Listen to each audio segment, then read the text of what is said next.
with Wheeler 6 or so years back. I think he did it when he was 10 or 11. He was pushing the pace, and I don't think he was ready. The Crazy Picker Life with Wheeler, Dealer, and Banana Peeler. Welcome, fellow pickers and would-be adventurers. Dealer here with the Sunday edition of the Crazy Picker Life. Well, a couple of things going on today. It's Family Fun Day. Today we're going to be splitting up a little bit. Lon, my wife, will be taking the 4 older kids over to Oakley, Kansas, and some old-time Western group, 5 or 6 strummers or whatever, are going to do some Western songs, and it's part of a musical series that all the counties and small cities do out here, and they bring in some reasonably sized named bands and all that kind of stuff, all different types of music and groups, etc. She gets tickets from work, so she's going to take the older kids and experience that this afternoon. And I'm going to play and have fun with Lizzie and Sam. I think we're going to go out to the airport and see if we can see some airplanes, and probably end up at a park and run around there for a while and wear them out. Then we have our family dinner. Dealer makes a family dinner on Sundays.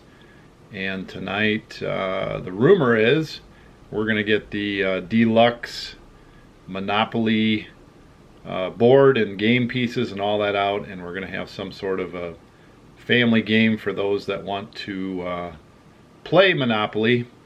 And I have a feeling that Lon is going to work with me simultaneously on the application for refinancing our house. So I get to do 2 things at once. How exciting. So I'm down here at the shop for a few minutes to record this and pick up the Jeep.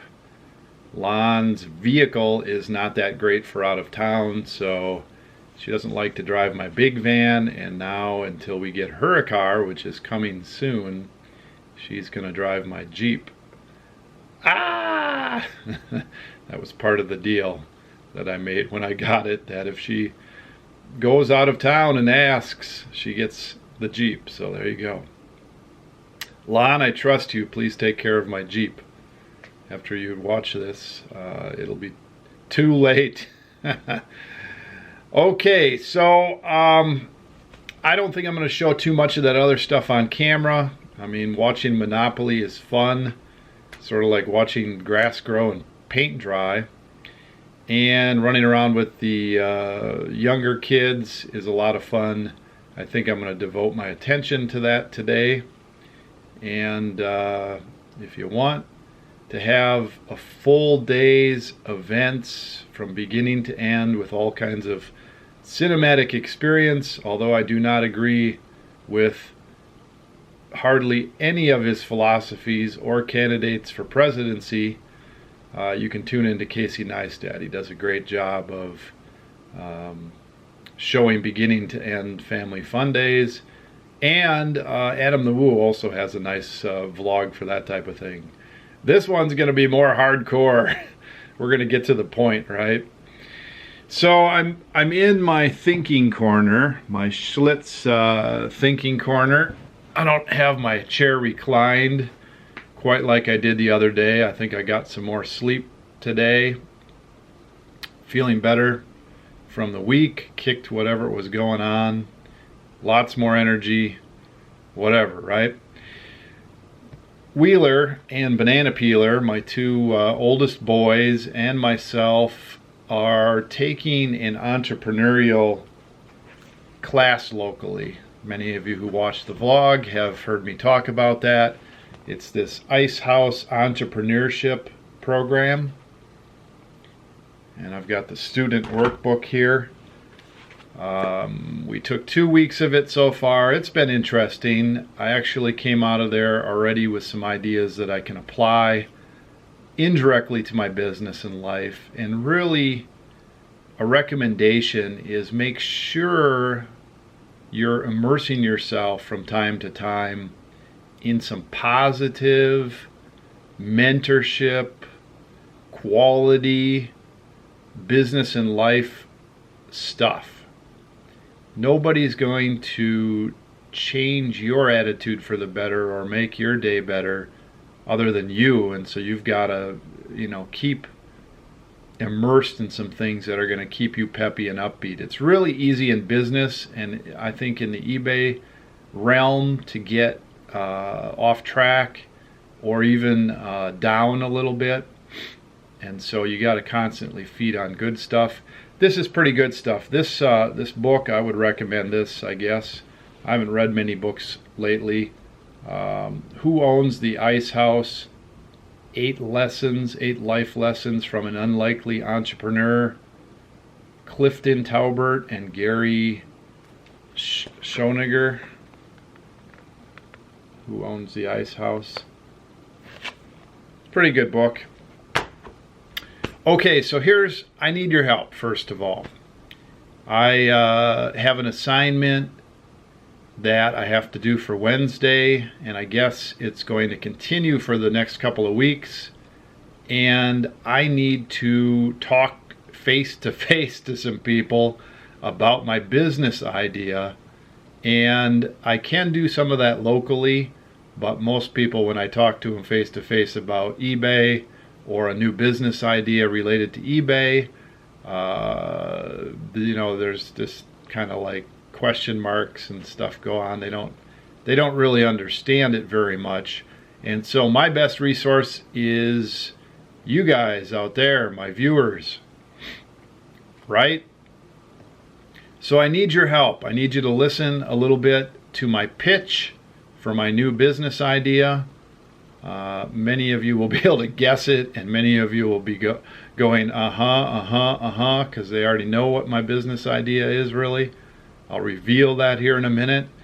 And then I need your feedback. I need to know what you think about it, where you think I can get some more resources that would help me with this idea, any leads, any ideas on how to make it a better business. See if you can poke some holes in it. What are some pitfalls? What's your experience? So I really just need some comments, some constructive comments, some helping comments, some opinions, so I can take these to my class and use those as part of my discussion when I'm talking about my idea. And it's my homework. Okay, so here's my idea in a nutshell. If you've been watching my vlog, you know that we buy and sell mostly on eBay, mostly on eBay and partially on Amazon. We buy from all different venues. We travel quite often. We do buy some things online. We do go to auctions, etc., etc., etc. Typically, we sell cameras and camera gear. Typically, we sell watches. Typically, we sell vintage electronics.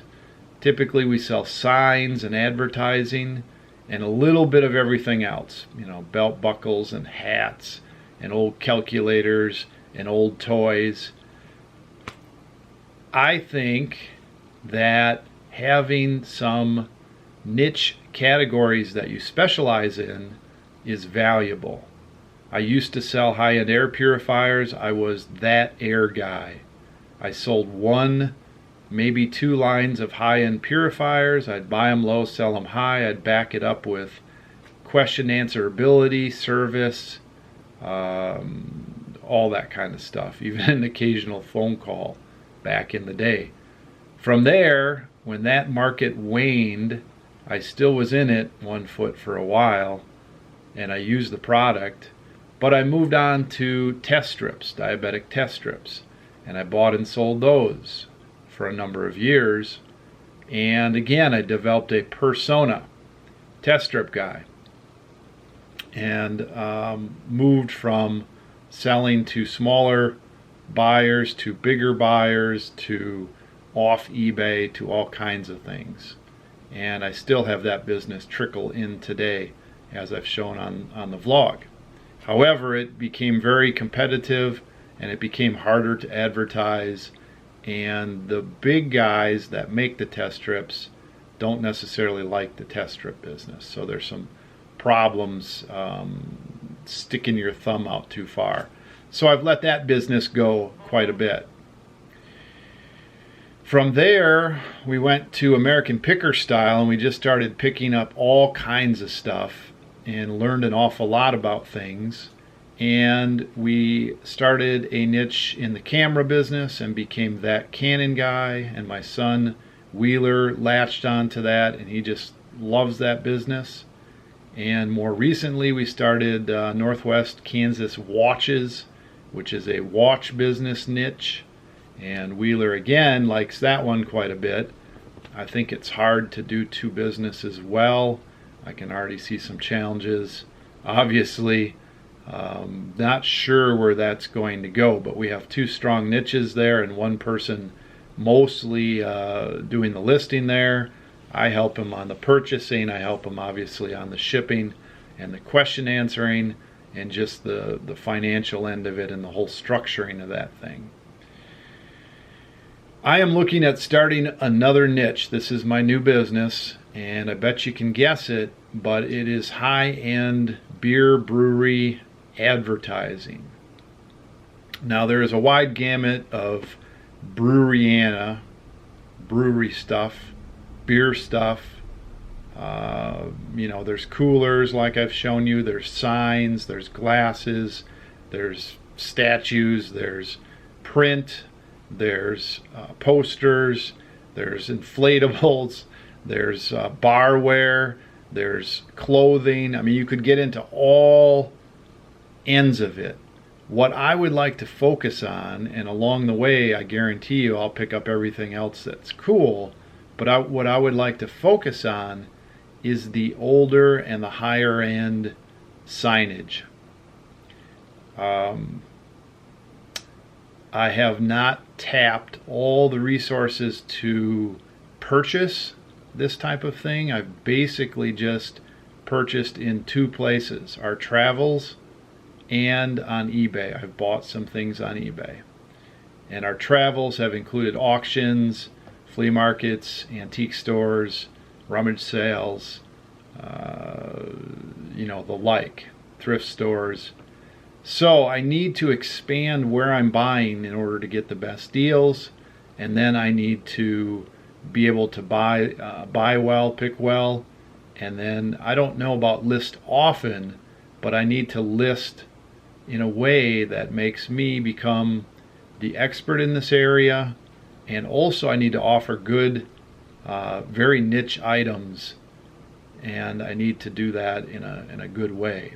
So I've already started. I've started putting these things up on my That Air Guy channel, and I may select another name, That Beer Guy, That Brewery Guy, brewery signs, pre-prohibition signs. Who knows what the name will be, but That Air Guy will suffice for right now. Right now it has a superhero on there with a on his chest for That Air Guy, and it's a high-end channel. It has 3,000 some feedback from other business ventures.